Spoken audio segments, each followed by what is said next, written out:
We have struggled against white supremacy, Jim and Jane Crow, patriarchy, militarism, war, homophobia, demeaning media images, universal health care, and violence against women.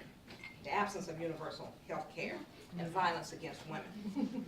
We have struggled for political representation, nuclear disarmament, reproductive rights, welfare reform, bodily integrity, peace, and the eradication of poverty. Our resistance to a wide range of injustices occurs within very different organizational contexts. The Women's Political Council, the NAACP, the Black Panther Party, SNCC, SCLC, Third World Women's Alliance, Association of Community Organizations for Reform, NOW, Sojourners for Truth and Justice, National Welfare Rights Organization, NOW, the National Black Feminist Organization, All African Women's Revolutionary Union, National Black Women's Health Imperative, Insight, and Critical Resistance. As a professor of both African American Studies and Women's Studies, I am especially pleased to share my reflections on Black women's cultures of resistance as I bear witness very briefly to our public acts of courageous rebellion.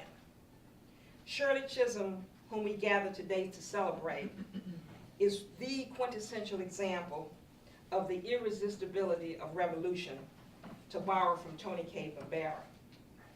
In Alice Walker's Anything We Love Can Be Saved, she reveals the profoundly personal dimensions of one's commitment to activism. In her case, a hatred of domestic violence began when she was 13 and witnessed the body of a woman whose husband had shot half her face off. In educator Anna Julia Cooper's case, her sensitivity to sexism and commitment to gender equity began when she was prohibited from enrolling in a male-only Greek class as a young girl at St. Augustine's Normal School in Raleigh, North Carolina in the 1870s.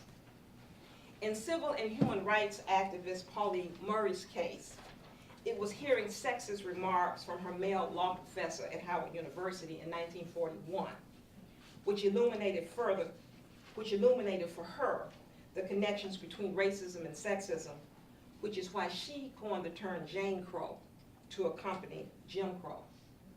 For countless other African American women, it was humiliating and sometimes dangerous racist situations in white America, such as having to sit on the back of the bus, being forced to drink out of colored-only water fountains, having to send their children to segregated inferior schools, or earning meager wages as servants in white households.